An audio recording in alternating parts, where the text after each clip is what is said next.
theme there. You can hear it in the background more likely. Theme music, or music that they used to hype up Survivor here in 1987. They didn't have a video attached to the WWE logo, so that's why I figured I'd just play it in the back. Well, welcome into Tiger Talks Wrestling again.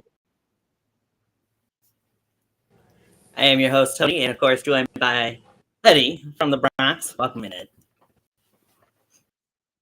Hey, I'm glad to be here, and guys, I know it's 7:10, but if you haven't got out and vote this election. It is election night, so if you haven't gone out and vote for the next president of the United States.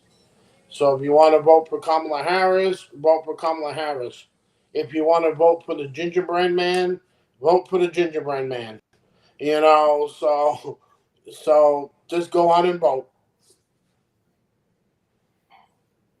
But with that said, with all the election shit that's going on tonight, this is a time for you guys to not worry about election stuff, because we're here for part one of our 4-part mini-series, retrospective series, for the Survivor Series. We're going to have to make a change in our shows, the dates-wise, but I'll get into that with Eddie later on. But still, tonight, we're here to talk about 1987 Survivor Series all the way through to 1996. The reason we stop at 96 is, well, we've got a special show coming up for you that leads into the 1997 series, which will start off our second retrospective shows. So this one's going to be a little bit different than how we've done our retrospectives in the past. I'm going to show you the cards for all of going to mention things that we liked, I guess, pretty much from from that year or so, instead of going over every single match. Let me get this pulled up here. Eddie, thumbs up. I think Survivor Series is one of the main traditions or main things that you think of when you hear. Well, when you talk about the Survivor, when you talk about the Survivor Series, now it's War Games. But back in the day, it was a 5-on-5 elimination match, and then it was a sole Survivor, and then they changed it, and they did, and hell, they had a 20 team Survivor Series in the first one that I talk about. A lot of good teams that are no longer teaming, or they are and they just don't want to. But yeah, Survivor Series was a different cat, but I always liked it because it was on Thanksgiving, which is always good for that to be. So, you know, and then they switched it to Thanksgiving Eve. But a lot of great memories at the Survivor Series down the history. We'll get to it.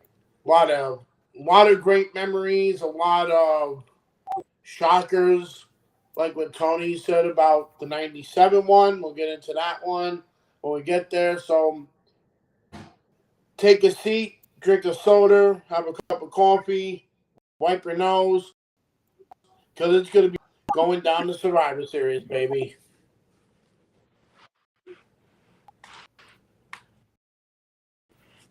Survivor Series has always been my favorite events.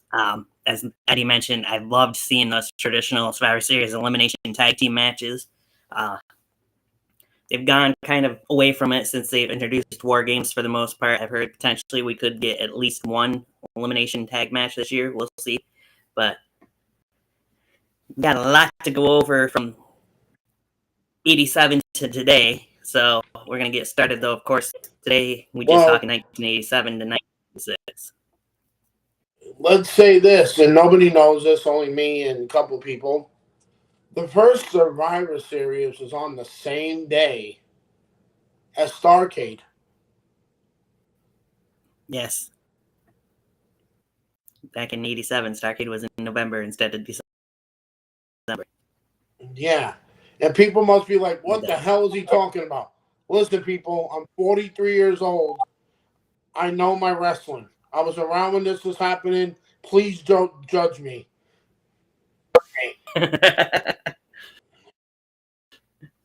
I was not even 2 years old yet when this first Survivor Series happened. So Yes, almost. I was watching this, and you cannot believe how strange it was that the NWA, at the time, it was not called WCW Starrcade.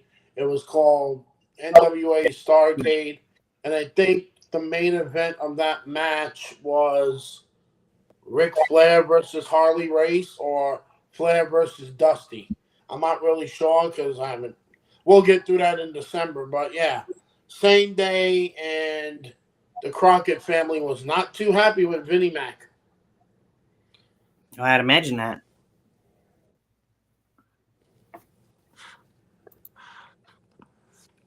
Friend of mine, Daniel, in the comment section, peace sign. Thank you for that. Always happy to see people in here and comment over there. There it goes. And we appreciate it.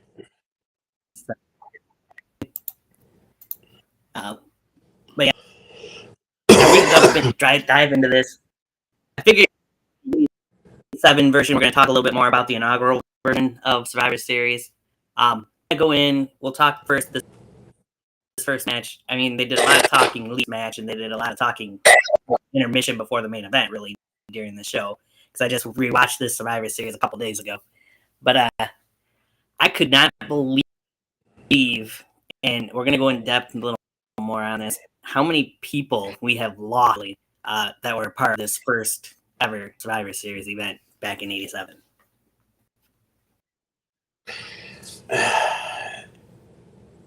You know, if you look at that first match, half of them guys are not even in. Half of them guys are gone. I mean, know. On Savage team, I know Randy's gone. I know he's the only one. Brudai is still around. Brutus and Steamboat are the only ones around, I think. No, Jake and Jim are still. Oh my! Yep, I couldn't see it. Still alive too. Yeah, if you look at it, you have Brudai, Jake, Duggan, and Steamboat are the only ones left from that team. Danny Davis is still around. Honky's still around. Yep. And Jimmy Hart is still around. Outlaw Ron Bass. Is Ron Bass still around?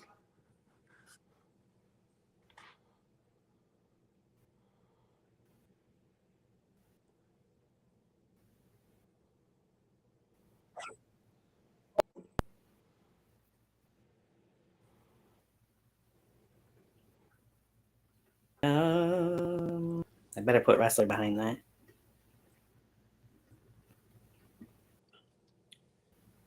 No, I'll Ron Bass back in 2017. Okay. Man.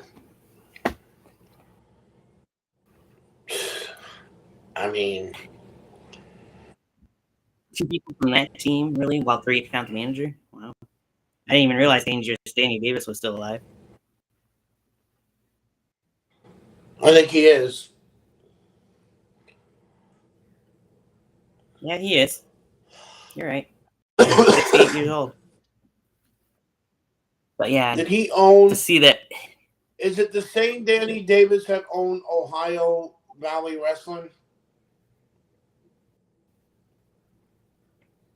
Hold on. I'm going to look and see. I want to say no, but I don't know for sure.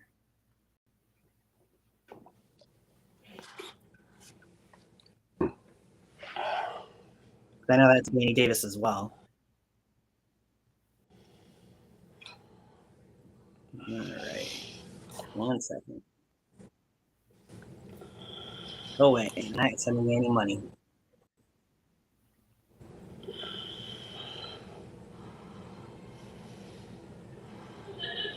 No, he's not the same one. They don't say anything about him doing it.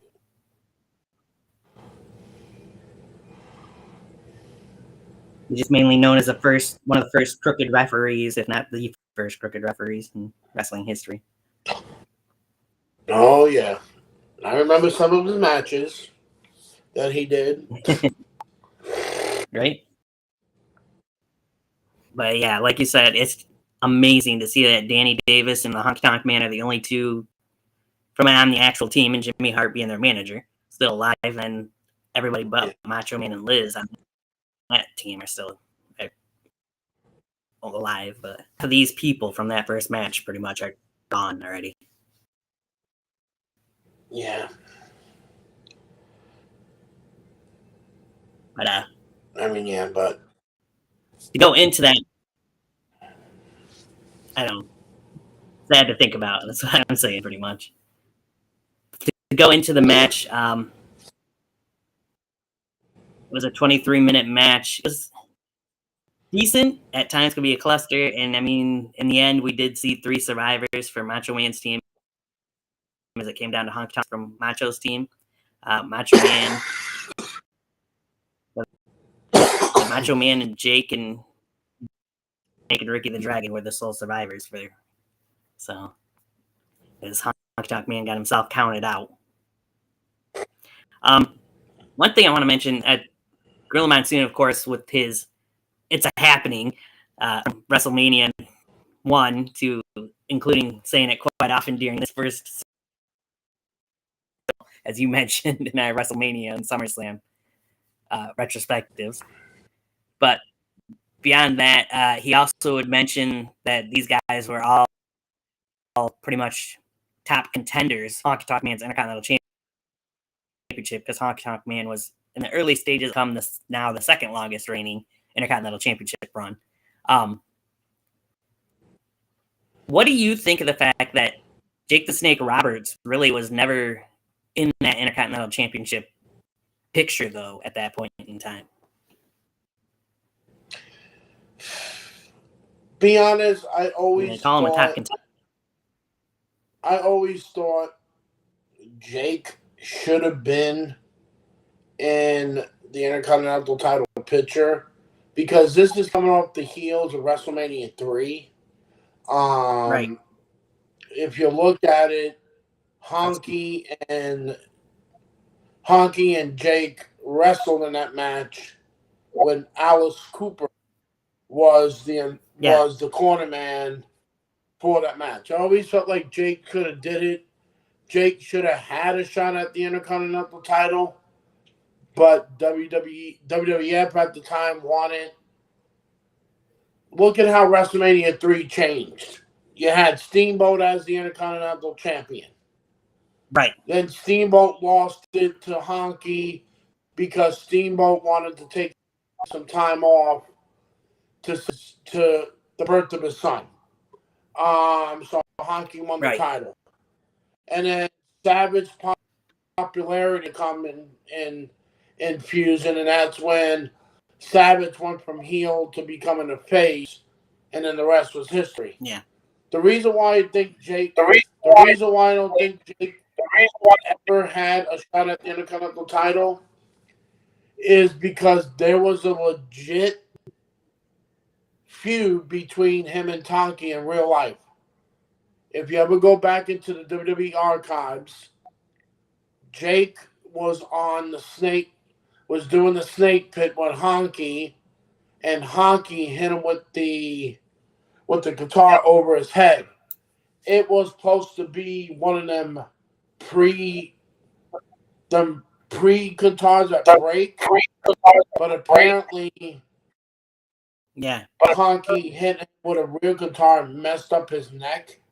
And Vince tried to keep them away from one another because Jake still says to this day, if I had a chance, I would kill him in the ring. And I think that's why we never saw Jake a contender for any title in the WWF.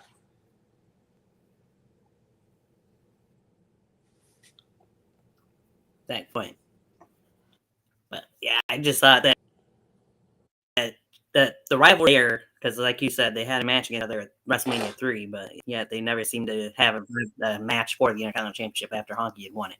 So maybe a missed opportunity there, because we do know when there's strife in real life between two people, that usually leads to great matches or wrestling. So you know, and I But agree times with you were with different that. than what they do. Yeah, yeah, and I agree with you with that. That now you can have a rivalry. Look at Seth Rollins and I know he's no longer with the company. Look at Seth Rollins and Matt Riddle. They had a good Right. match. Punk, even with CM Punk and Rollins, when they ever get the chance to meet one another, it's going to be great chemistry. Back then, you never Jordan pulled the Fat. curtain. You never pulled the curtain. You always kept the gimmick going, and that's what is different from back in the '80s to now. That curtain's already open. Now it's like now you can do whatever you want, but back then it was sacred, and we could thank Shawn Michaels, Triple H, Nash and Scott Paul. Hall, and Kevin Nash for that. Yeah, Yes, we can. and you could thank them for doing the curtain job at Madison Square Garden, because if it wasn't for them, Right. I think we would have still been in the same darkness with wrestling. We could have been. All right. So that's plenty about that kind of stuff. Let's move on to the second match. One thing I do want to say that was nice about this was the 4 matches that they had were the 4 different divisions pretty much that were involved, or the women's tag team division here in this match as well. That was something nice to see, though, see the women getting a shot, something that they wouldn't do for several years after this first edition of the Survivor Series. But going into this match, though, you had the heels out first. You got, I don't even know a few of these names, to be honest with you. Don Marie, not to be confused with Don Marie from ECW, who we'll see on NXT, because it's a Don Marie, obviously. Donna Christanello, the Glamour Girls, which are Leilani Kay and Judy Martin, know those 2 names. And of course, then WWF Women's Champion, Sensation Corner. They would face Velvet McIntyre, Rockin' Robin, the Jumping Bomb Angels, which was Suki Yamazaki and Norio Tatino. Sorry if I butchered those names, but anyway. And the Fabulous Moolah. The Glamour Girls were the then women's tag team champions. I didn't even realize thing, to be honest, until I was rewatching this. But the 2 names that obviously we would know the best out of these 10 women are Sherry and Moolah. Leilani Kay and Judy Martin, I feel like, are bigger names that people know for the most part too. But the rest of these girls, I don't really remember a whole lot about them, to be honest. I don't know about you. You've been watching longer than I have, but Well, I do remember Rockin' Robin because her brother was in the first match. Who's her brother? Her brother, nobody knows. Jake the Snake Roberts. Oh, really? Huh. Yeah. I did not know that. If you look at the Jake the Snake Roberts documentary, or whatever they did in E, Jake the Snake Roberts' brother is Sam Houston. Yep. Sam Houston and Rockin' Robin are both, Grizzly Adams, Grizzly Smith's children. Right. Half brothers, Jake the Snake Roberts. Yeah. Huh. She did get good spotlight in the women's match. I will mention that. Yeah. And she is also a former World Wrestling Federation Women's Champion. The more you know. She beat Sherry, and she held the title at WrestleMania 5 when she tried to sing the national anthem. She rose-ended. And then I remember the Jumping Bomb Angels. Great team, but they weren't around that much after Vince basically got rid of the women's division. But yeah, it was a typical women's match. It should have never went 20 minutes because it was an attraction match. It was not really a match that everybody wanted to see. Right. I was kind of surprised to see Moolah got eliminated early on, and Sherry wasn't too far behind her, really.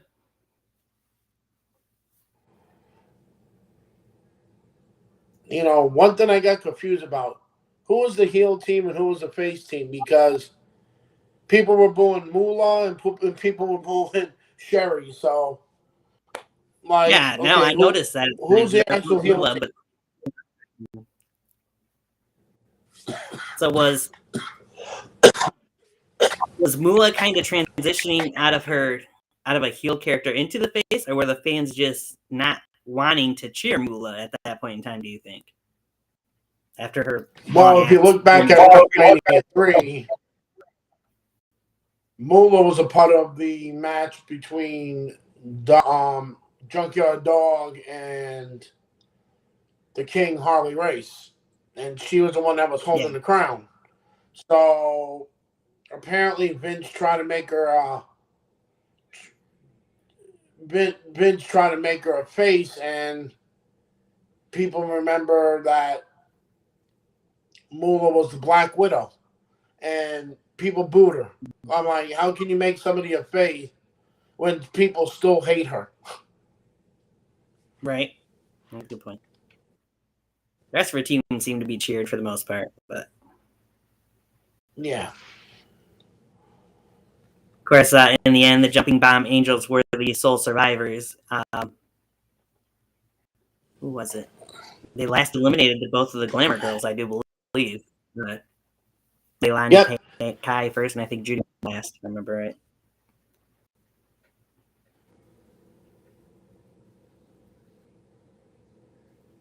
All right.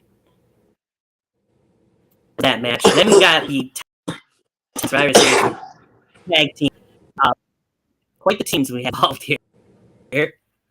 You had, of course, in the ring first, the Bolsheviks, because Nikolai Volkov had to do the Russian national anthem. You had Demolition with them, the Dream Team, the Hart Foundation, and the Islanders, with Bobby the Brain, Heenan, Mr. Fuji, Jimmy Hart, Johnny Valiant, and Slick as managers. Those managers, there's only two of them, I think, left living. I don't know for sure about Johnny Valiant. I don't think he is. No, he died. Yeah, no. I thought so. Just Jimmy Hart and Slick, the only two still living. But that team actually has letters living, honestly. On the other side, the Young Stallions, Strike Force, who...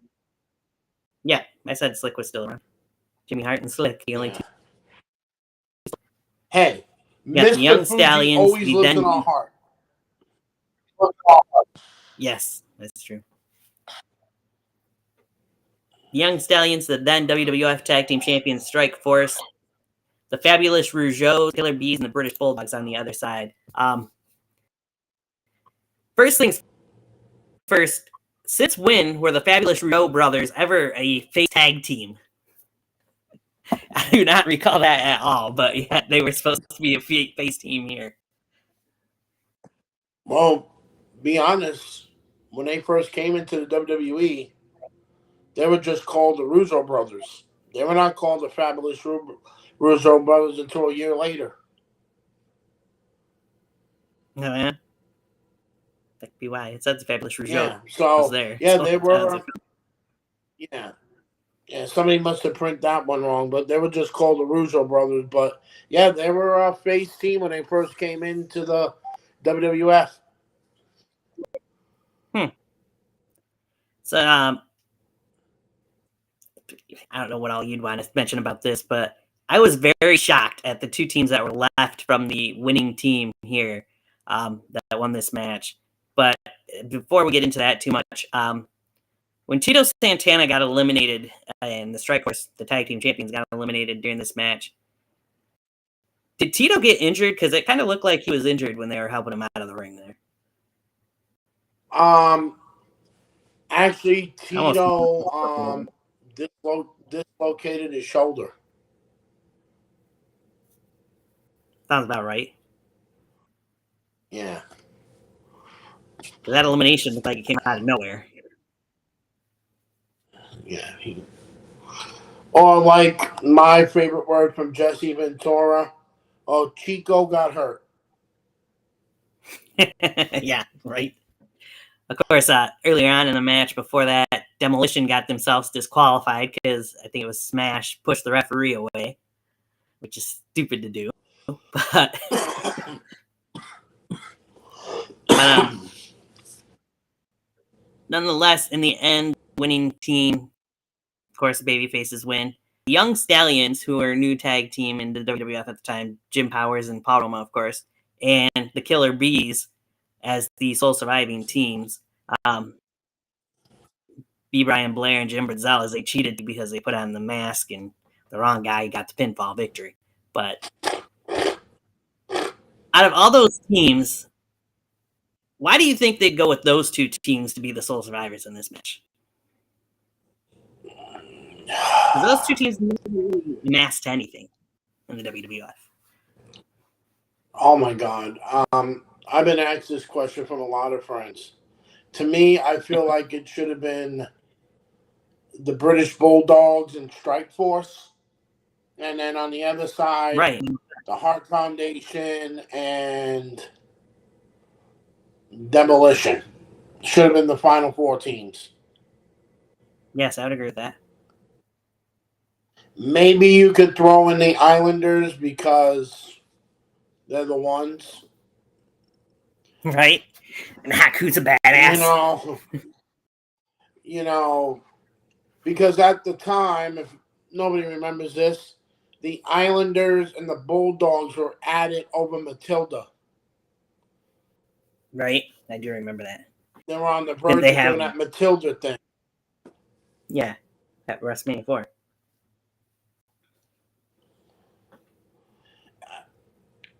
To me, it was a clusterfuck because it's like Pretty much. that whole ring. I'm like, how the hell did they move around when all them people around the whole damn thing? Mm-hmm. It's like, I mean, I thank God they don't do that anymore because that was like, it's a good match, but you don't need every goddamn team in that damn match.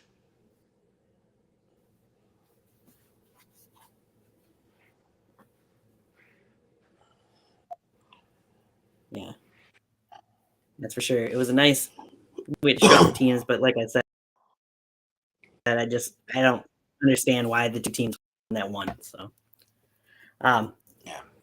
All right. So then you move on. We got the main event match, and one side you got, of course, the one man gang, Ravishing Rick Rude, King Kong Bundy, the Natural Butch Reed, and the Eighth Wonder of the World, Andre the Giant, with Bobby Brian Heenan and Slick in their corner.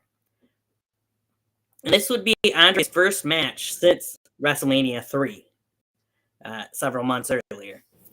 They mentioned that a few times. And they go up against the team of Bam Bam Bigelow, Don the Rock Morocco. Actually, he was called the Magnificent Don Morocco, I believe, at the time. The Olympic champion, Pen Patera, Mr. Wonderful, and of course, the WWF World Heavyweight Champion at the time. The immortal, what is he called? The immortal douchebag, Hulk Hogan. Yes, with Sir Oliver Humperdinck in their corner, as he was the manager for Bam Bam at the time. This match, to me, was a great profile of Bam Bam Bigelow. But yet,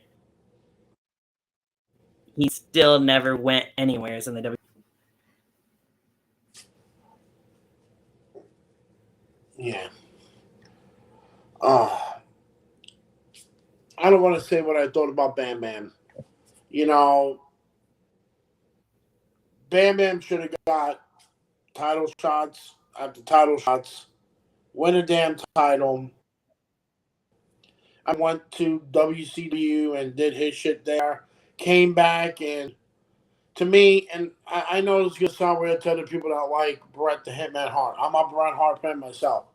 I still think that Bret Hart didn't need to win the 1993 King of the Ring. I think it should have been Bam Bam Bigelow. I mean, I think Bam Bam had more success in ECW. his run in Yes. WCW with the Jersey Shore connection. I feel like that they would have gave him time. That man, for that size, to do shit that he did, he should have got a more better run. Oh yeah, I'd agree. But oh, and then a side note about Hogan's team. A side note about Hogan's team. It wasn't supposed to be the magnificent Don Morocco. He got put in a week before because the original plan was for superstar Billy Graham to be on Hogan's team. And Billy Graham couldn't do it because he had a blood clot in his knee that basically ended his career. Yeah. Yeah, I knew they said there was an injury to superstar Billy Graham going into the match that Don Morocco replaced him. Morocco wasn't in this match all that long, really. Either was kind of terrible. Really, Hulk Hogan got eliminated earlier than you would have thought in this match. You would have expected him to be in the final two, be the final member of his team, but no, that didn't happen. Bam Bam Bigelow was the final member of Team Hogan, if you will. Yeah.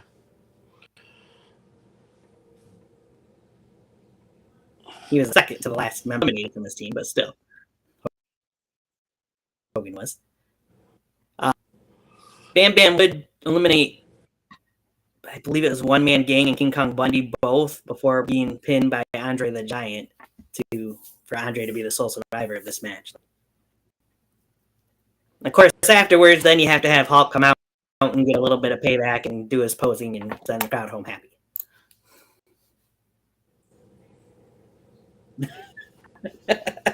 I know, right? Can't end with Andre winning. No. Okay, I can admit, I'm right here on our show. Yeah, was I a Hulk Hogan fan? Absolutely. I was a Hulk Hogan fan all the way up to before he retired. I can't stand the man now.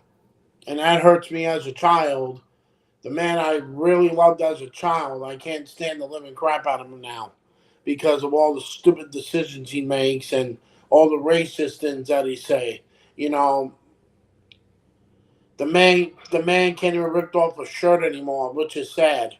You know, so yeah, but it was good to see Andre win because it gave him momentum to have that match with Hogan at the main event to win the World Wrestling Federation title and a controversy. So you got to give it up to Andre for winning. You know, thank God they put him last, but Hogan to spoil it like the little bitch he is, which was wrong.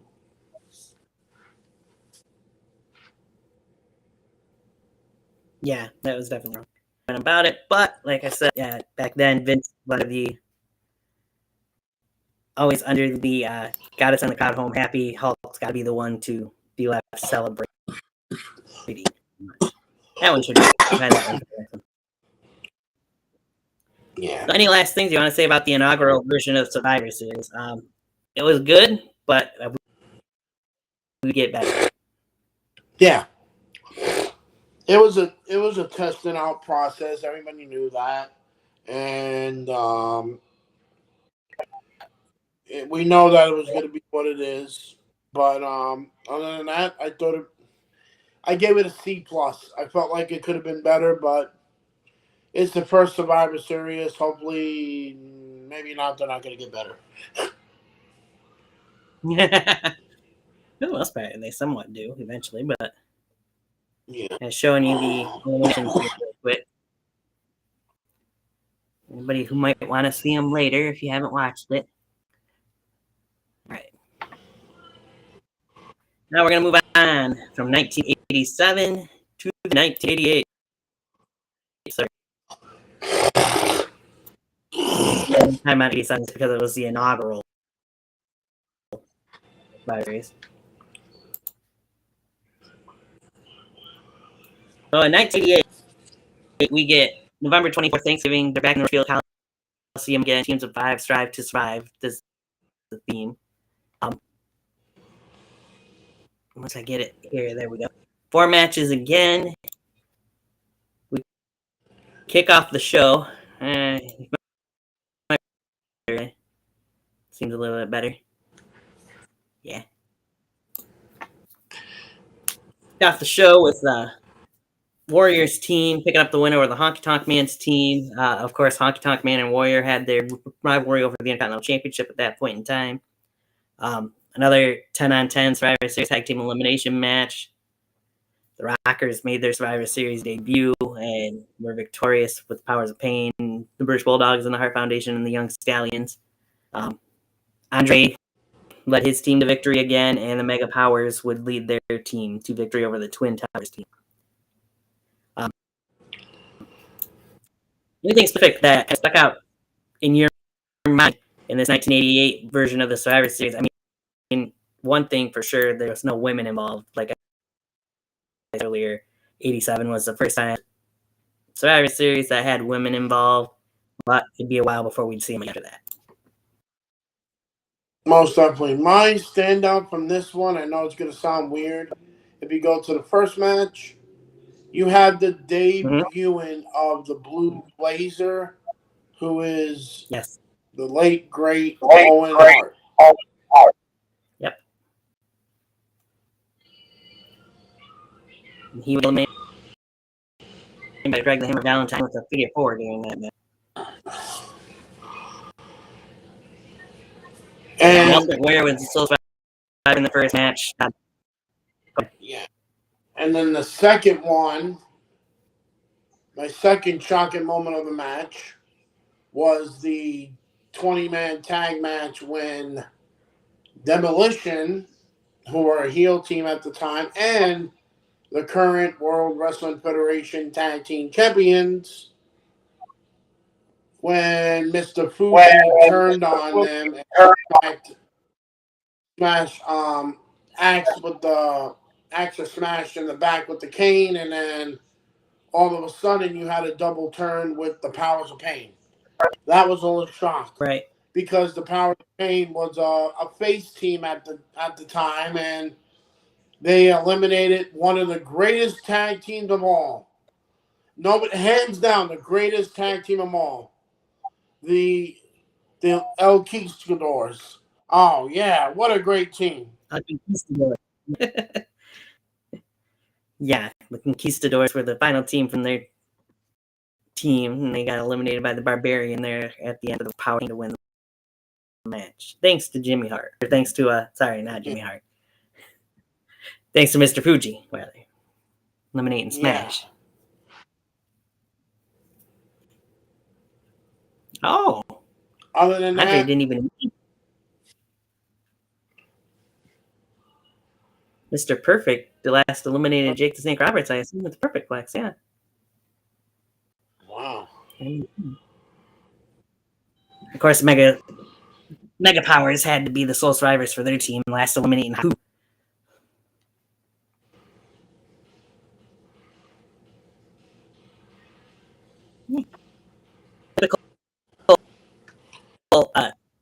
Typical ending to the show, because you see the Mega Powers, got to see Hogan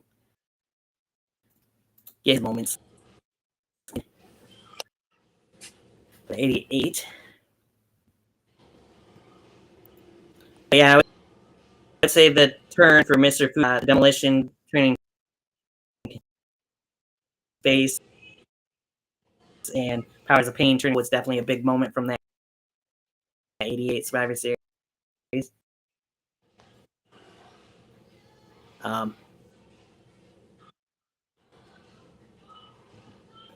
And there was Matt Rising. That's nice. Actually, they might.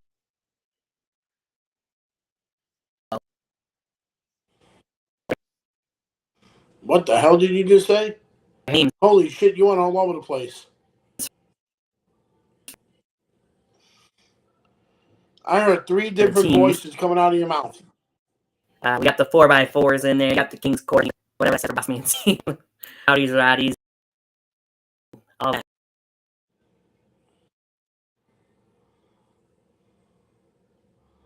completely out. What did you just say? I mean, holy shit, you went all over the place. Yeah, I did, didn't I? I had a 3. Yeah, I was like, what the fuck? We got the 4x4s in there. You got me now? Whatever that means. Yeah, I can hear you. Then I hear your back. I hear you talking in the background. Yeah, I turned up the volume to see. No, I was just mentioning the different names of the teams that they had at the 1990, 89 rather. That's where we're at. 89, 90. Boris Zukov beat Paul Roba in the pre-show. This was the first time he'd have more than 4 matches, and also was the first time he dropped from 5-on-5 to 4-on-4 matches at the Survivor Series. Something that's been rumored to happen inside War Games this year, by the way. But we'll get into that at another time. You got the Dream Team beating the Enforcers. The King's Court beating the 4x4s. The Hulkamaniacs over the $1 team. The Brood over Roddy's Rowdies. And the Ultimate Warriors beating the Heenan family. Imagine that. What was some things that's out in your mind talking about and going back to the 1989 Survivor Series? Absolutely nothing. Then you got Dusty Rhodes and Brutus Beefcake as Soul Survivors. Macho Man, the Canadian Earthquake, and Dino Bravo. Correction, my bad. Hulk Hogan, Soul Survivor, Mr. Perfect, the Soul Survivor, and then the Ultimate Warrior was Soul Survivor in the main event. So nothing. Yeah, absolutely nothing. Really... I felt like it was. I felt like it was a throw together pay per view. I mean, I think the reason why Bobby Heenan was in the Heenan family match because Telly Blanchard got suspended for cocaine use, so that's why he wasn't a part of the Heenan family match, which I thought was a little weird, you know, but it was an okay Survivor Series. It was the same. It was the same. Same bullshit. Hogan wins, and everybody else is just standing in line praising the douche. At least he didn't mean Warrior did that time, but still. Yeah. Here, I'll get a little more talk when we go into this next 1990. The 1990s had quite the caveat to it compared to every Survivor Series leading up to it. It loads here. Because for the 19 Survivor Series, the Soul Survivor face each other in the main event of the Survivor Series, which was a brand new wrinkle thrown into the mix. Quite we got there and what happened with that main event match. We'll see. We'll go card again. 4 leading up to it. You got the Warriors, the $1 million team versus the Dream Team. The Visionaries beating the Vipers. And the Hulkamaniacs beating the Natural Disasters and the Alliance defeating. Not be confused with the DCW/ECW Alliance. This was the Alliance before then.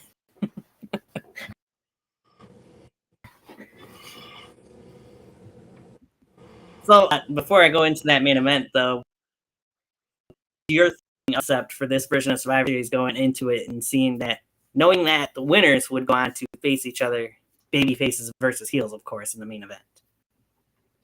Oh, most definitely. And I like the new concept that it was called the Survivor Series Grand Finale.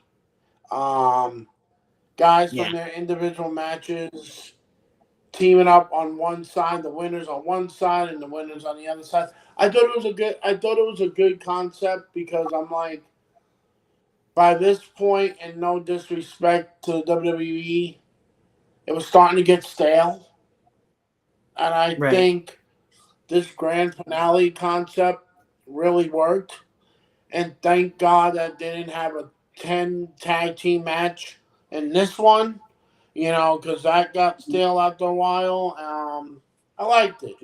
I just wish that there were more winners on the face side instead of the three that were presented, and then the face side you had a whole entire team, which was the first time that a team in that era that you had an entire team sole survivors, and then Ted DiBiase. Yep.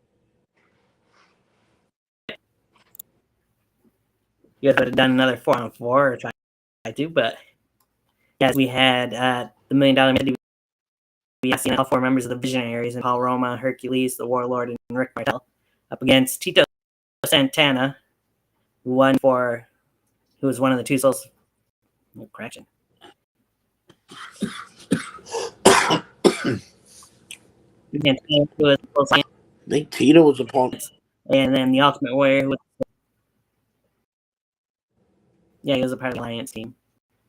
Yeah. Bushwhackers and Nikolai Volkov. And then the Ultimate Warrior, Poor Tito, he got Poor Tito, he got put with some shitty teammates. I know, right? Luke and Butch and Nikolai. I mean, it's especially that. I mean, Slaughter was a big name at that point in time, but they were getting ready to turn him into bigger, but still. In the end, we know, of course, you have to have Hulk Hogan win. Him and Ultimate Warrior were the sole survivors in that 5-on-3 elimination match, as Tito was the only member that got eliminated. So, yeah. Mr. Perfect wasn't a sole survivor. But we did get a nice crotch and ass shot of the Ultimate Warrior after the match. I mean, what a way to go. Right. Santana had to do back-to-back duty. He got eliminated second in that last match. I mean, they might have had time in between that. Poor Hercules, he was the last eliminated. The main event didn't last very long, only 9 minutes and 7 seconds. None of those matches really lasted that long. Shit, Tino must have been top. Right? But yeah, definitely was a nice concept to do. Purge did it more than just that 1 year, because that was the only year they ever did it. Yeah, no, I agree. They should have did a little more, but this Survivor Series was special. I mean, because we had 2 debuts. One was just plain stupid, and then the other one was legendary. Well, I don't know who you could mean that was the legendary one. No, the Gobbledygook legendary. Wait. Oh my God! Yes, I'm talking about the Gobbledygooker. The Gobbledygooker made his debut at the Survivor Series that year. Man, he went on to do absolutely shit. Right? And then, not for some reason. Go ahead. And then one of the greatest debuts in WWE history, The Undertaker debuted. Yes, he did. And he had a legendary career. I mean, yeah. Coming off his match against Sting in WCW, and then coming to WWE and revamping his entire career. Yes. Changed his entire trajectory in his career. Of course, the $1 Million Man had a mystery partner, and it turned out to be The Undertaker, who was led to the ring by Brother Love at that point in time. To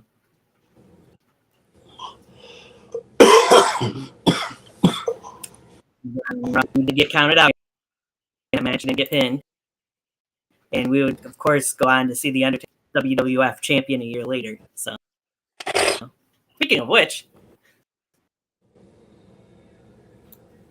We get 4-on-4 to 1999. We go to the Survivor Series.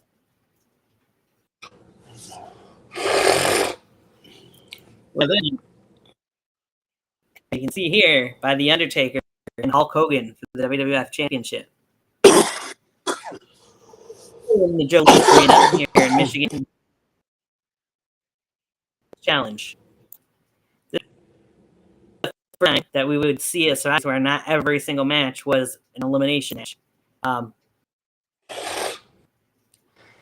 It was Tatanka, wasn't it? Chris Chavis? Yeah. Surprising enough by that.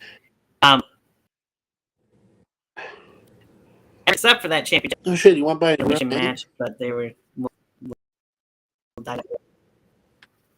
Yeah, he went by his real name on the pre-show that year, Chris Chavis. Yeah, that's Tatanka, isn't it? I said it was main evented by, but it was the third match on the card instead of being the main event. But okay. You got, of course, kicking things off on the 4-on-4 elimination match. Nature Boy, Ric Flair, the Mountie, the $1 Million Man, Ted DiBiase, and the Warlord defeating Roddy Piper, Bret the Hitman Hart, and the British Bulldog. Sergeant Slaughter, Hacksaw Jim Duggan, the Texas Tornado, and El Matador, Tito Santana, would defeat Colonel Mustafa. The Berserker, Skinner, and Hercules in a Survivor Series elimination match. We're going to skip over that third match for a moment. The Nasty Boys and the Beverly Brothers would team up to defeat the Rockers and the Bushwhackers. And then the main event shows was the Big Boss Man and the Legion of Doom defeating IRS and Natural Disasters in a 3-on-3 Survivor Series elimination match. The only 3-on-3 Survivor Series elimination match, I believe. But when you talk about the 1991 Survivor Series, I feel like, and it was obviously the debut of some guys there as well. It was the WWF Survivor Series debut, at least, of some of those guys, not necessarily their in-ring debuts. But when you think of the 1991 Survivor Series, I feel like everybody that you talk to, the one thing that they always talk about is that's when The Undertaker beat Hulk Hogan to become the WWF champion for the very first time in his career. You're absolutely right. I thought that Survivor Series was the main event. It wasn't even the main event, but that match with Hogan and Taker for the World Wrestling Federation title. Hulk Hogan just came off of beating Sergeant Slaughter at WrestleMania 7. I mean, who ever thought that a guy that only been in the company for 1 year becomes the World Wrestling Federation champion? And yes, I understand that Ric Flair had a lot to do with it. Ric Flair was coming in new because he was still the WCW World Heavyweight Champion. He had the big gold belt, but in reality, WWE did it. He had to give it back to WCW. So the WWE they gave him the old tag team championship, the one Strikeforce had the previous year. They gave him that belt and just put a black spot on it. So, but if you look at it in a live event, it was the WWE tag team titles that he wore. One tag team titles that people like, wait a minute, it's a tag team titles. Why did they just make one? No, Vince gave him an old tag team title to think it was a world title. So I gotta say, Undertaker did a good job, but we know what happened afterwards because we did cover this match, and then we covered the match, what happened. And if you want to go and watch our revamp of that one, it's called This Tuesday in Texas. We actually did that retrospect about the rematch between Hogan and Taker, and another controversy that led to the World Wrestling Federation title being online at the Royal Rumble in the Royal Rumble match, which Ric Flair won in 1992, and the history goes on. It does. I'm looking at this, and I'm seeing in that first match, British Bulldog got eliminated Flair by pinfall. The Warlord gets eliminated by Roddy Piper by pinfall. And then Ted DiBiase, the Mountie, Roddy Piper, Bret Hart, and Virgil, all 5 get disqualified at the same time to lead to Ric Flair being the sole survivor. Like, what the fuck? I don't know. I don't know. I'm going to have to go back and watch that at some point. We get a second clean sweep. Even Bobby to bring Heenan and Gorilla Monsoon can figure it out. I believe it.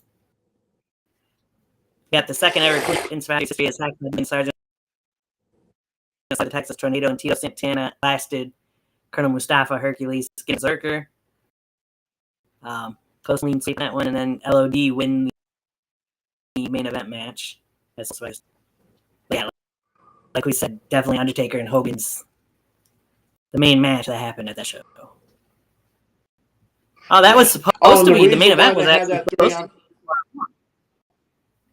the reason why they didn't have that other 4-on-4 is because people don't know this. It was supposed to be Randy Savage and Jake the Snake Roberts a part of that team. Actually, the picture here shows Sid was supposed to be part of that team, not Savage. Yeah, but Sid basically tore his Achilles, so he was out.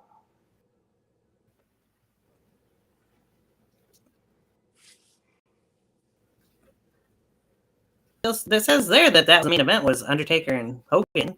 So I don't know why they show it the other way down below. So, it does say Justice was originally scheduled to join the Big Boss and the LOD, while Jake Roberts was originally scheduled to join IRS in the Natural Disasters. Sid was sidelined due to an elbow injury. Macho Man was campaigning to take Sid's place due to an issue with Jake, showing up to Randy's wedding with a Cobra. Savage would have to be reinstated due to losing to Warrior in a career match at Mania 7, at a TV taping for Superstars. Roberts baited Savage into the ring where he would unleash his King Cobra snake on Randy. Randy would not be reinstated for the match, and Roberts would also not be allowed to compete in the match due to his actions.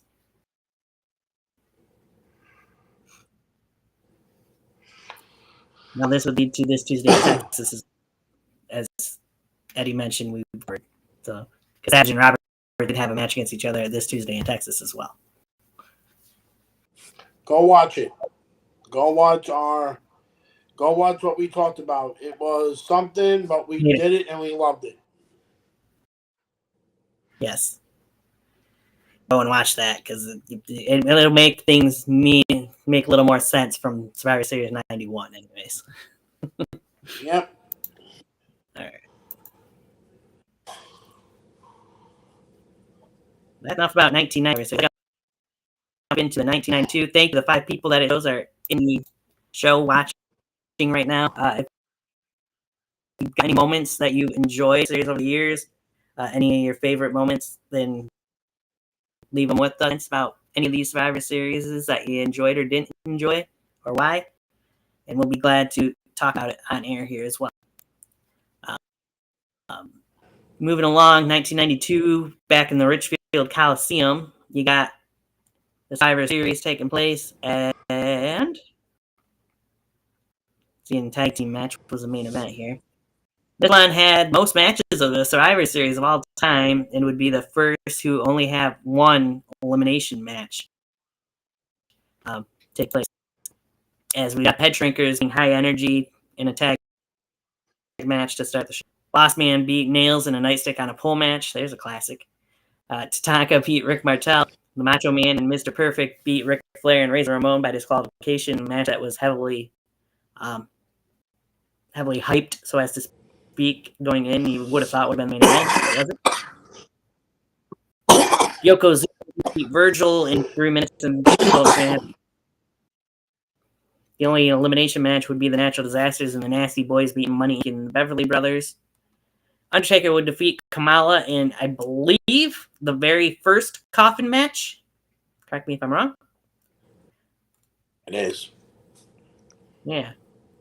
And then the main event, well, we're going to talk more about that match. But Bret the Hitman Hart would defeat the, I believe, I could be wrong, the Intercontinental Champion, Shawn Michaels. Yeah. And his Shawn became the Michaels WWF Championship. Shawn Michaels won the belt from the British Bulldog couple of weeks before the Survivor Series. Yeah. I thought so.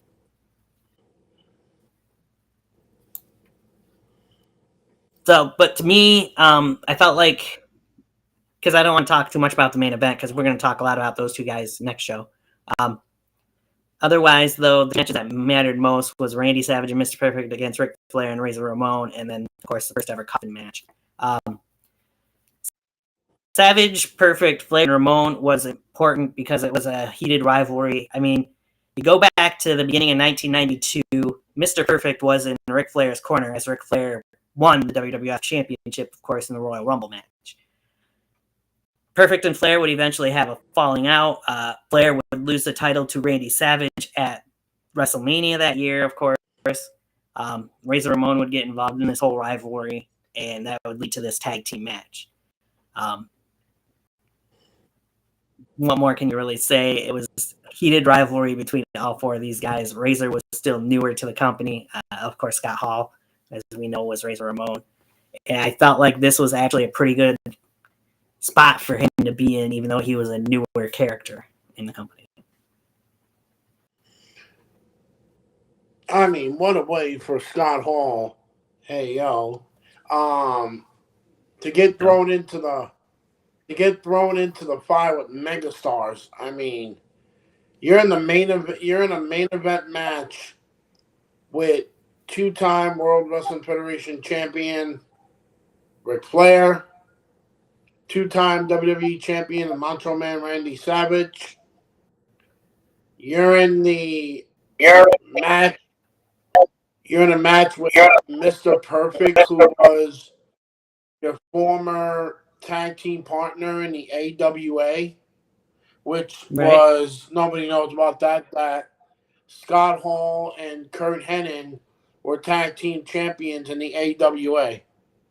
So It's nice to see them going up against one another. And originally it was not supposed to be Perfect, but the Ultimate Warrior decided to quit because Vince wanted him to turn heel, and he was not for that. So another Warrior blunder from Vince bringing him back, but that's what you get.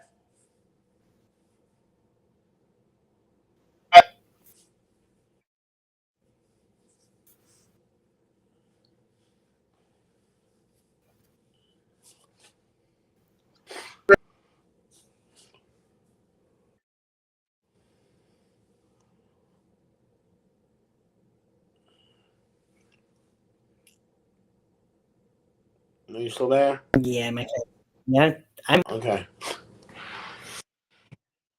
Here. Go ahead. Hear me? I can hear you. Got me? Okay. Yeah. Okay. But yeah, like you were saying, the Warrior whole situation, of course, as well, but that's what that was. That stuff. I mentioned the coffin match being the first ever coffin match, of course. Undertaker beating Giant. Well, that's all. I wanted to defeat Giant Gonzalez later, but to go into this match, the coffin match, as Kamala was getting Undertaker kind of for the most part leading up to this match. Undertaker, I believe, might even have been out of action for a little while after Kamala attack. 3 times, getting body slammed and performed 3 splashes from Kamala at one point. Paul Bearer, of course, held up the urn, and Kimchi would attack Paul Bearer and take the urn. The Undertaker would pick it up, roll in the ring, and hit Kamala with it during this match, and then place Kamala in the coffin. Win it. They just had quite the heated remember leading up to the Survivor first ever coffin match. I remember seeing how terrified Kamala was of the coffin, and he was putting it during the match. He was pushing the coffin away, trying to get it out of ringside area at points. He had nothing to do with that coffin. Most definitely. I mean, you go back to their match at Wembley Stadium. It was a single match, and Kamala was scared shit of Taker. I mean, Taker, and this is Taker's second year in the WWE.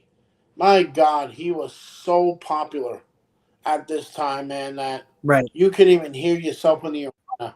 I mean, I just felt like 92 was a dark year for WWE because it was in the almost the same time as the steroid allegation. So that's why the card wasn't as big as it was. Mm-hmm. Of course, this was getting closer to Hogan leaving the company as well. I mean, Hogan wasn't even part of the card either, so. Yeah, and Piper was coming back. But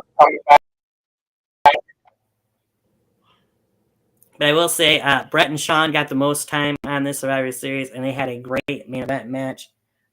As I said earlier, we'll talk more about that match and those two guys in our next show, which will be very soon. We'll talk about that later on as well. Yeah, it was in 92 Survivor Series.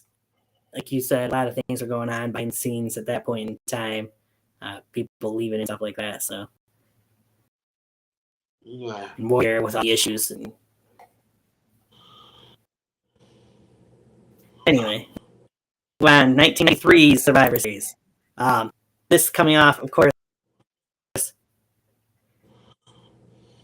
Alexa was hot in WWE at the time, or WWE, as you've seen there, not money, because he always does. You're not gonna from me anyway. Alexa Express was a hot ticket, if you will. And last year was in the main event of the Foreign Fanatics, I believe was the name of their team, against the US Express. What anyway? Would you just WWF in 1993 though? As we said, it kind of started at the end of 92. Since I seen the connection was lost there. No, I can hear you. You're going in and out, but I can hear you. Yeah. Yep, I can. Okay, just making sure.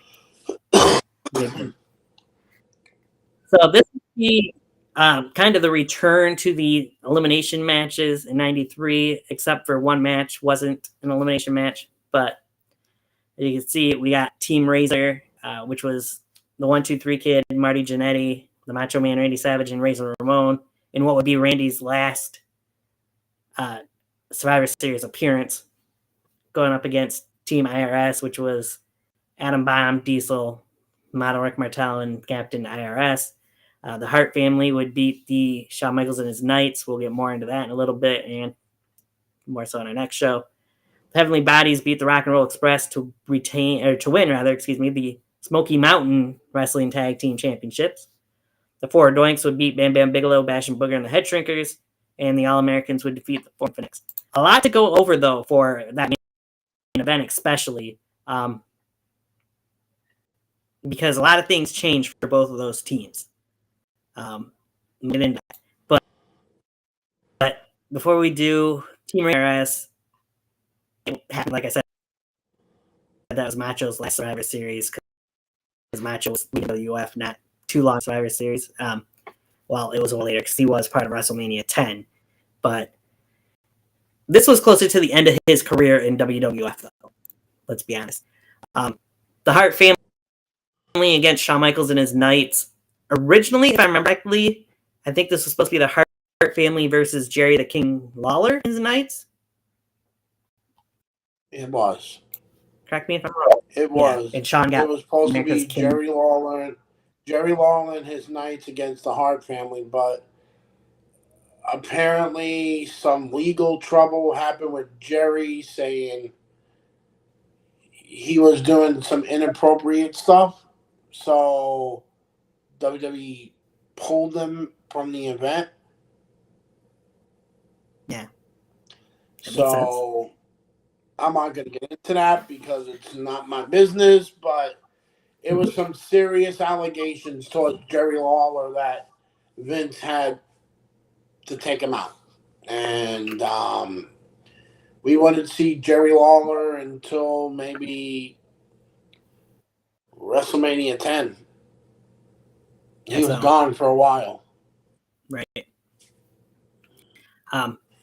The other thing to take out of that match, of course, 3 of the 4 members of the Hart family would win, and this was kind of the start of the rift, if you will, between Bret and Owen Hart, of course. Yeah. They would go on to become tag team Technically, champions. the original issues. The original plan, what Vince wanted, Bret has said it online that he wanted Bruce Hart to turn on Bret Hart and have a match. But Bret decided to do it. Owen, he said in an interview that Vince said that Owen was not going anywhere. He should have just stood with the Blue Blazer character. Oh, wow. Yeah. Vince saying something like that, but that's just stupid. Yeah. I'm glad Bret talked him out of it. Yeah. He's in the Rock and Roll Express. It's nice to see the Rock and Roll Express in WWF. We have never really gotten much of them in WWF, I feel like. The 4 Doinks against Bam Bam's craziness, and I mean, it was a clean sweep for the 4 Doinks. Of course, Doink Pound wasn't even in there. He was just the manager for Men on Mission and the Bushwhackers. And to me, that was just a cluster for the most part, that 4-on-4 match. The main event, though, I said, you see a picture of Black Joy here. Because originally it was supposed to be Luna, the Quebecers, and Ludwig Borga. You still hear me, right? Because it said oops, connection lost there again. Hopefully. Yeah, I heard you say Ludwig Borga. Yep. But this changed. We didn't get both Quebecers in there. We only got one of the 2 Quebecers, and then Crush ended up being their tag team partner. Jean-Pierre Lafitte, or PCO, or whatever you wanted to call him, ended up not being in there. I don't recall if it was an injury or what exactly replaced him, but I know Crush ended up in that spot instead. Maybe you remember it. He got knocked out by Lex Luger's forearm at the previous Monday Night Raw. That's what he went with. And then, of course, for Lex's team, it was supposed to be the Spanish Tatanka and Lex. But Tatanka ended up not being a part of the team, if I remember correctly. Yes. Instead, was replaced by the Phenom, The Undertaker. Again, what happened to Tatanka, but I know he knew he wasn't in there, and Undertaker replaced him. Go ahead. I remember Tatanka had a match on Superstars against Ludwig Borga, and that was Tatanka's first loss in the WWE since he came there. And then afterwards, Yokozuna came and bunzai'd and messed up his ribs. Luger made the save, but you can see he clearly didn't want to do it because he ran out too late. And that's when we got the Undertaker as a replacement. Yes, and one of the best things of the Undertaker being part of this team was, of course, at the Survivor Series when he opened up his jacket or robe or a trench coat, whatever you want to call it. He had the American flag emblazoned on the inside part of his jacket, which is an iconic picture. Which was really good which was really cool because it looked like it was the old Confederate American flag. It wasn't the updated version one, but right. I thought it was pretty cool. Yeah, that's for sure. Right.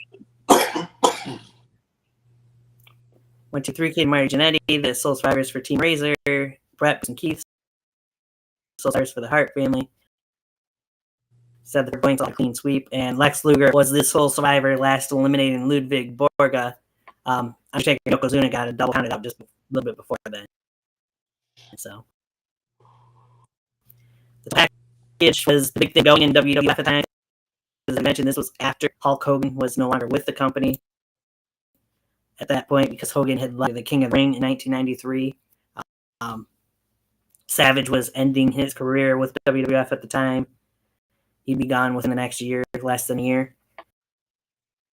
That was at that time, Lex Luger was supposed to be the next Hulk. That's why he was getting the big push and was winning and was the sole survivor of this Survivor Series.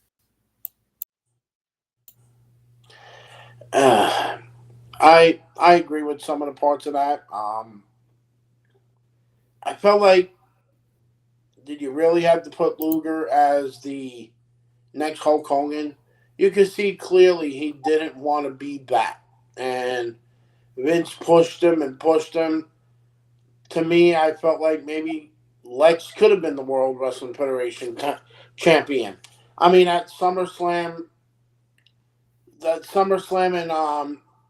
in Michigan, Ann Arbor Hills, I forgot the name of the damn place. Why did you have him win this qualification and then have a victory parade, have a victory, all the confetti coming down? The man didn't win the title, but they made him like he won the world title. And then we get to Madison Square Garden, and what happens? Luger said something at a restaurant, because I remember I was reading the paper that day. He said something and a reporter caught it, and he said, well, I'm going to be the WWE champion. And they publicized it. Vince basically is like, nope, you're not the champion. Brett's going to win it. You fucked up. And honestly, it probably was for the better if you look at the way things turned out. But yeah, who knows, though. Yeah. All right. All in all, 93 was a decent Survivor Series. Like we said, so many changes happened to the show that kind of made things a little wacky, I guess, if you would. I believe Doink was originally supposed to be part of it. Didn't end up being in there, but I could be wrong on that, too. It just was weird to see 4 guys dressed up as Doink instead. Well, that was Matt Bourne for you. Yeah. Anyway, we'll go back to 1994 Survivor Series.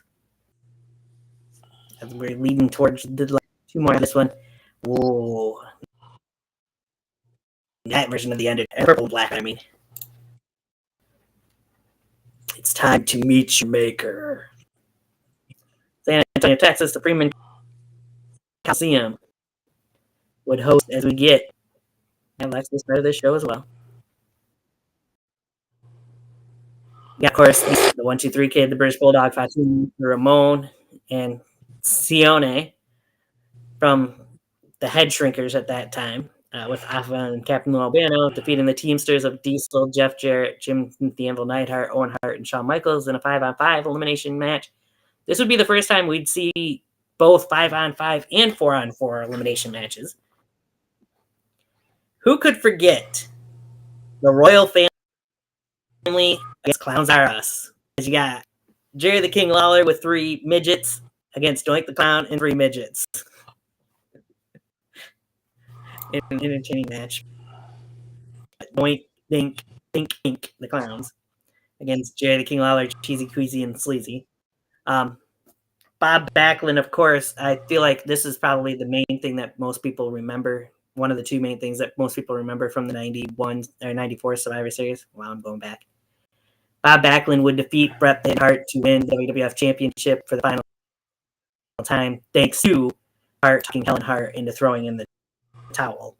Or Owen doing the towel himself, but it definitely was something shocking to see. I don't think anybody really was expecting Bob Backlund to be the WWF champion that late in his career. But it happened. Title here. Your opinions on it. The main team would be the Guts and Glory of the Smoking Guns, Lex Luger, Mabel, and Madam Bomb. And of course, the main event, The Undertaker defeating Yokozuna in a casket match with Chuck Norris as a special guest enforcer. What's your takeaway from the 1994 Survivor Series? What's some things that you remember most from this Survivor Series?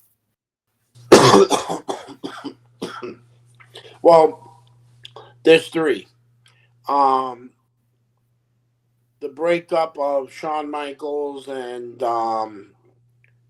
Kevin Nash, Big Daddy Cool Diesel. And hell, they were the tag team champions at the time.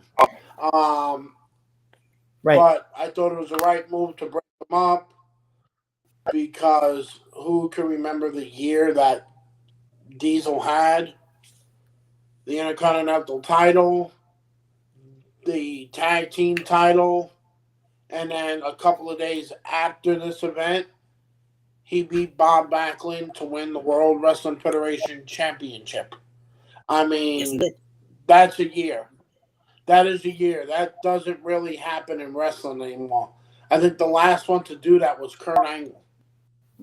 Probably. I gotta say that match with that first match. My second one was definitely Bret versus Bob Backlund in the submission match. Hands down, one of the great first matches. The way it turned out. Let's not remember WrestleMania 11 because nobody wants to between these two because that was a shit fest. And then The Undertaker, Yokozuna. If I could actually say if I'm right or wrong, this was Yokozuna's last match until WrestleMania. I think right. Yep, he made his return at WrestleMania as Owen Hart's tag team partner.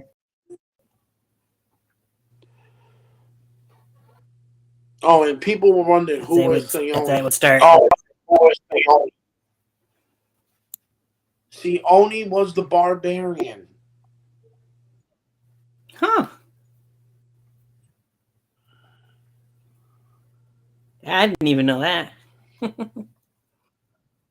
Of course, Fatu was Rikishi. Yeah. The head shrink was mostly Fatu, and it wasn't Sione was the one that was mainly Samu. I'm forgetting what his name is. Samu, yes. Fatu and oh. Who is Interesting. I think Jacob Fatu. I think it's Jacob Fatu's daddy. I think you might be right. I'm not positive, but I think you're right. That bloodline runs deep. That's all I know. Damn right it does. It's been out for a long, long time. I remember that Undertaker Yokozuna match quite well. I remember Chuck Norris getting involved in it and asking to see somebody mainstream like Chuck Norris be brought into WWF to be a part of something like that main event match. Good Lord, he looked at so lost.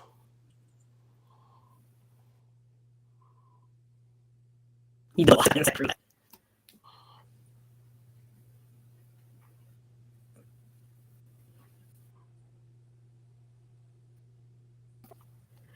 All right. Move on to the 1995 Survivor Series.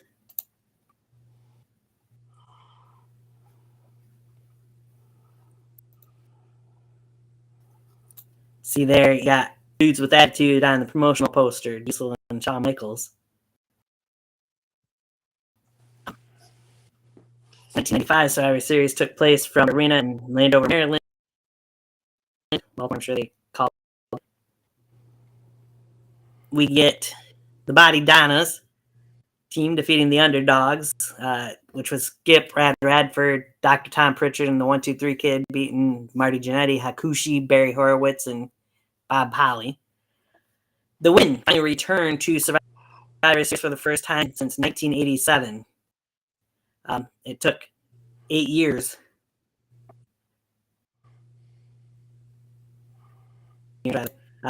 But get Bertha Faye, Asia Kong, Tomoko Watanabe, and Lioness Asuka defeating Alundra Blaze, Kayo Inoue, Saki Hasagawa, and Chaparita Asari. Sorry if I butchered those names, but that's what happens when you get a bunch of Japanese ladies in there. Of course, Bertha Faye and Alundra Blaze were going at it women's championship at that point in time. Remember that well. Us beat Bam Bam Bigelow, the Dark Side over the Royals. That was kind of one of the first meetings between Edgar and Isaac Yankum, aka eventually Kane. Shawn Michaels, Ahmed Johnson, the British Bulldog, and Psycho Sid would defeat Yokozuna, Owen Hart, Razor Ramon, and Douglas. And no disqualification match, Bret the Hitman Hart would defeat Big Daddy Diesel to become the new WWF champion. Some of the things that you take away or remember the most from this 1995 Survivor Series. There's two matches that I thought were really good. The wild card match. It felt like it was a grand finale, but in a little twist.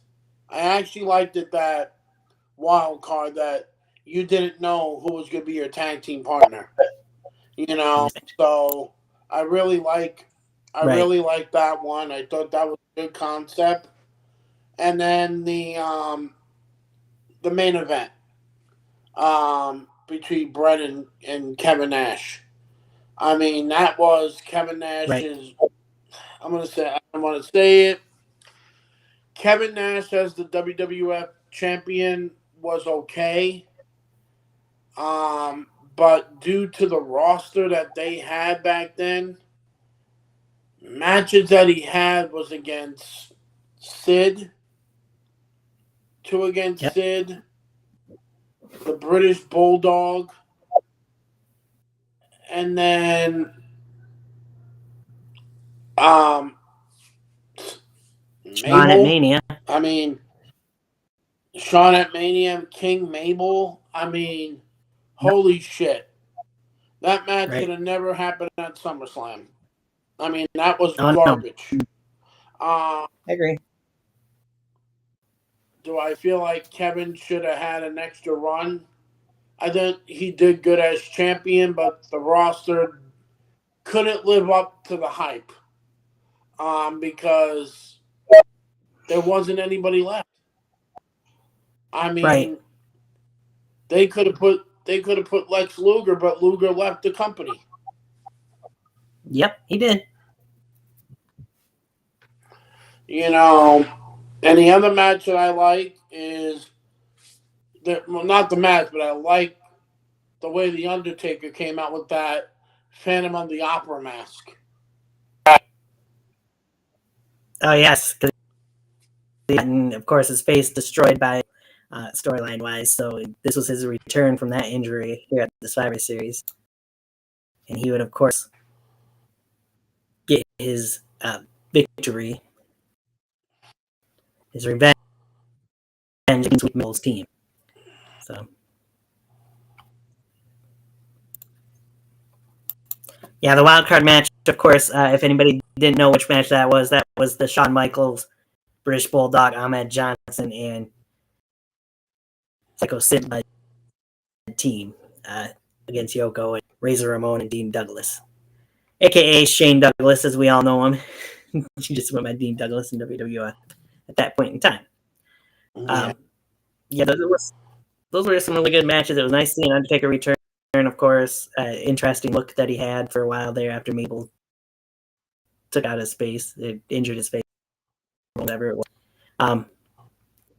Diesel was a really good match in the main event. I do remember that one. And like you said, Diesel had gone through everybody he could, pretty much. It was time for a change. And really, this two bigger things, I feel like, for WWF, eventually with Brett leading the charge, if you will. His title reign, I believe. Second or third. He beat Flair. And then he beat Yoko. Yeah, I think this was his third. Yeah, 3-time WWE champion at the time. Yep. Going back to the Hitman. All right. Now we'll move on. We might talk a little bit more about this. Last one for today, the 1996 Survivor Series.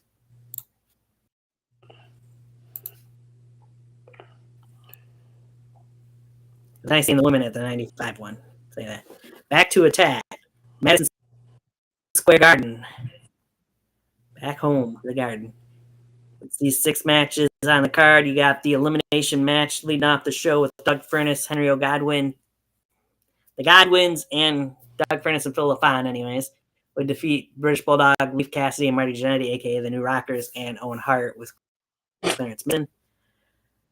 Undertaker would defeat Mankind with Paul Bearer suspended above the ring in a shark cage, which might have been the first time in WWF that they ever did that, or one of the first times.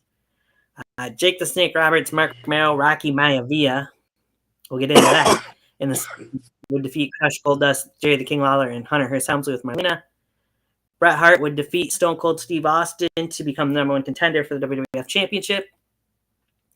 The fake Diesel, the fake Razor Ramon, Vader, and Farouk would defeat go up against Flash Funk, Jimmy Superfly Snuka, Savio Vega, and Yokozuna in a match that ended in no contest. And of course, in the main event, Psycho Sid would defeat the Heartbreak Kid Shawn Michaels with Jose Lothario to become the new WWF champion. So, a lot of things happened at this one.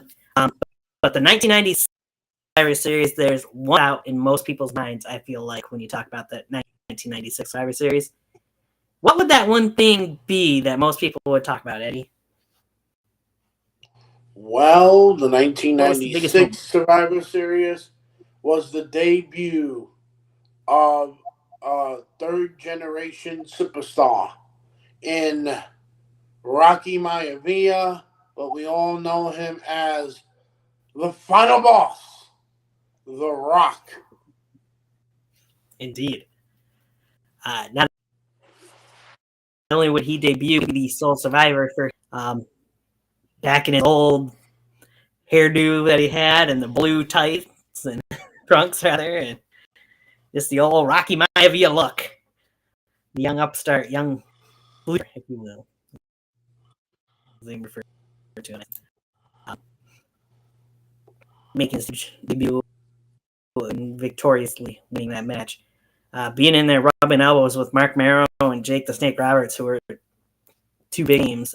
Jake, of course, being a huge veteran at that time. Mark Merrow had been around for quite a WCW and WWF at that point. There's Rocky. Of course, that gimmick would not last very long because the crowd would chant, "Die, Rocky, die," at The Rock. Before he would become The Rock. We would have never got this.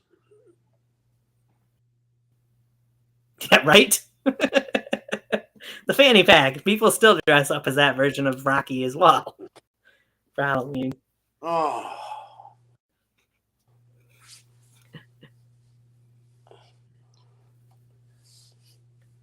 Yeah. So, a couple things here of Taker and Mankind's huge rivalry that they had going on at that point in time. An early stage of the rivalry between of course, Sid beating Shawn to win the title in the main event that Sid would hold on to for 2 months because he'd lose it back to Shawn at the Rumble in San Antonio. Good things I felt like were going for the WWF at this point in time. Of course, you had some things that weren't that great. I mean, we had the fake Diesel and fake Razor Ramon. Of course, we all know, of course, would become a bigger name within the next year as he changed and finally catch the gimmick that would catch on in the form of the big Mean Kane. But yeah. But what moments or things do you remember most from this 1996 Survivor Series that sticks out? Well, I know this is gonna sound weird, but I was actually at this event with my Yeah, I mom. figured. With my I was at this event in Madison Square Garden. My was the hands down. I thought the match between the Hitman Bret Hart and Stone Cold Steve Austin, the first time these two ever met, that match was really good. I mean, Yeah. for a match of the two guys that never faced each other, that was good. But going down the road, it got even better. I mean, Bret had an edge. He wanted to prove that he was coming off his WrestleMania 12 Iron Man match to Shawn, an injury, but the second one was the main event. I mean, yeah, the second one was the main event. I always felt like that was a good main event, but in reality, Sid was not even supposed to be in that match because if you look back into the WWE archives, that was supposed to be Vader versus Shawn at Survivor Series for the title, but Shawn didn't like working with Vader, and Vader got pushed to the back, and Sid went on to win the title. I still think it's a win-win. Sid deserved the title, but the way to do that to Vader was a little shitty. But we got a good match out of it. The Rock's debut was excellent, and yeah, I thought it was. I thought they were going in the right direction. I felt like the pay-per-view was a B plus to me at the time. I thought it was a great pay-per-view. A lot of surprises. Nobody knows this, but the WWE Hall of Fame was the night before, and everybody's gonna be saying, "Oh no, you're wrong. It's the night before WrestleMania." If you look at WWE's times, go to the Wikipedia pages of the WWE Hall of Fame. They didn't know when to do it after WrestleMania. They started doing it after WrestleMania now, but back in the day, it was right before the King of the Ring. It was before Survivor Series, and they didn't know what they were doing. But to me, hands down, I thought this Survivor Series was really good with missing pieces. I mean, didn't have Scott Hall and Kevin Nash. They went on to bigger stuff. I mean, at the time, they were the WCW World Tag Team Champions. And they were just starting their run as the NWO. So it was a good pay-per-view of what you got. Exactly. That it was. Said so many big things happened. Rocky's debut and win match. Just a lot of stuff that went down. I'll say we'll get into more that one notice as you go through 87 96 is for them to see a lot of the 4-on-4 or 5-on-5 traditional elimination matches. There's only 1 year pretty much that only had one elimination match, 1 or 2. But it was kind of a trend back then to see at least a couple of those elimination matches. Now the next one we do, the next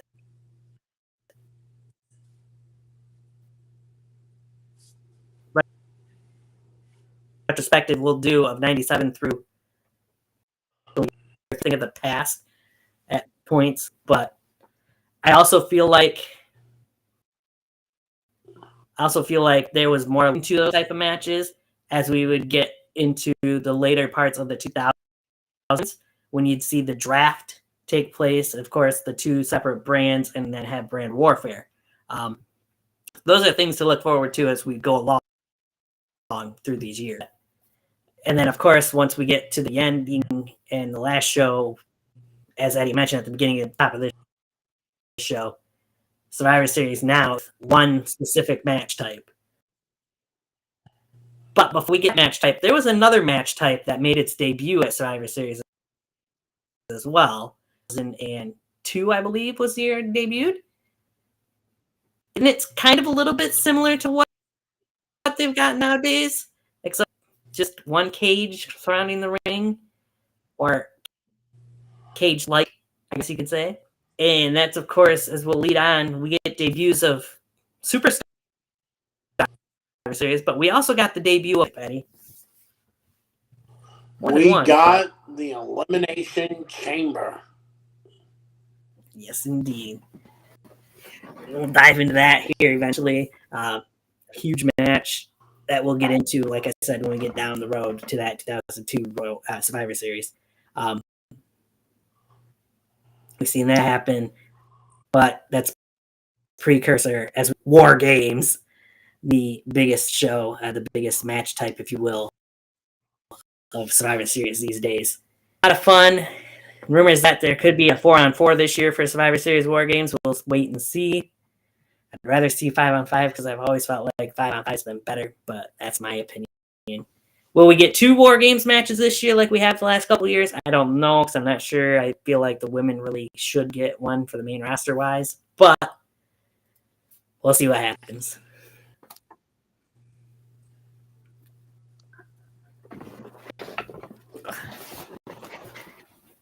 Hey, right this here. Didn't have a close. Anything else you want to mention about the inaugural Survivor Series through 1996 before close us out here? Not really. I thought some of them were really lackluster. I feel like I've been watching the Survivor Series since it started. I feel like 1996 was the peak of the WWE coming out of its golden era. I know that sounds a little weird. You had the new generation and you had the golden era, but I feel like 1996 put a jolt into WWE because they were not just dealing with attendance going down. They were dealing with former WWE wrestlers going over to WCW, and they had to deal with Bischoff and the NWO and the Reigns. I mean, I feel like 1996 was the start of the Monday Night Wars. So, yeah, I feel like pay-per-views got better from 96 on, and then WWE whooped that ass towards the end.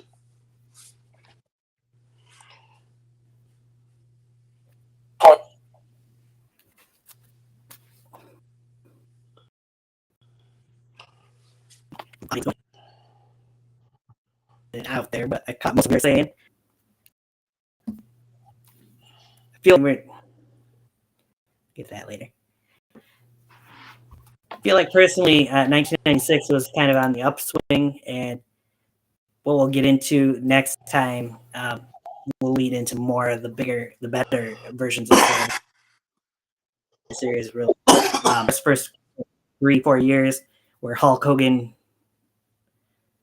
mostly was about Hulk Hogan, really, if you want to look at it that way. But as we move past that into the new generation, next generation, or whatever you wanted to call that version, we're about to get into the Attitude Era, though. And I feel like that's when things really pick series, but for the WWF/WWE as well.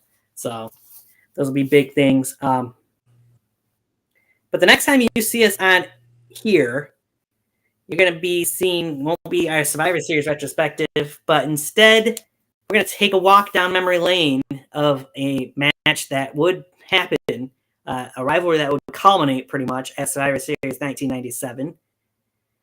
Who are the two greats in that rivalry that we're going to be Eddie? I'll get into the date and time here in a minute. Well, when we get on next time here on Tiger Talk Wrestling, we are going to talk about two of the greatest in-ring performers.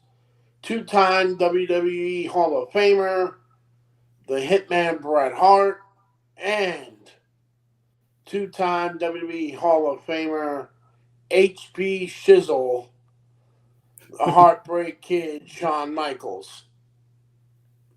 Yes. As we go down the line of the rivalry that was between HBK and the Hitman, leading up to the 1997 Montreal Screwers. We'll talk quite a bit about that at the end of that show, towards the end of that show. But they had a long history leading up to that match. And as you heard a little bit of it here tonight, because they had two matches at Survivor Series before the 97 Survivor Series against each other. But we'll dive more into those matches as well when we get to it. The plan is that we'll be doing that show next week, Wednesday, the 13th. We'll probably start, I think I got the start time set for 6 o'clock. People want to watch Dynamite more than likely. So we're less than 2 hours right now. We'll probably be an hour and a half to 2 hours talking about Brett and Sean. We'll see. But I'm just giving us enough time just in case to keep, hopefully, the people watching happy. So that they can watch Dynamite and I have to watch both. If they want to, because I know I'm not, this week I'm not going to be watching Dynamite because I'm watching NXT from the ECW arena tomorrow night. Yep, sorry, AEW. Okay. The ECW faithful, more important, if you will. So, with that being said, interesting little takedown. Interesting to see, like we said at the top of the show, talking about that first one, how many people we've lost from the inaugural 1987 Survivor Series till now. Knowing that was only 30 plus years ago, but still huge losses that we've had from that. We'll get into bigger things, better things, hopefully, throughout as we go on. Pretty much all I got to say. I do have pages set up for all the shows going forward. I'm going to change the date, and I have had something come up that I can't do anything the week of the 19th and the 20th. So we'll get in. I'll talk with Eddie about that and see afterwards. With that, anything you want to add before we go off, Eddie? Nope, I just want to say to everybody that's watching, tomorrow night we are all going to the extreme.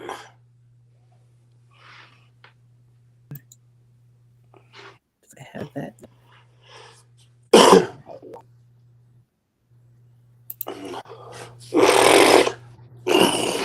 Yeah, trying to get. With that, we say thank you guys. Have a good night. Catch you next week.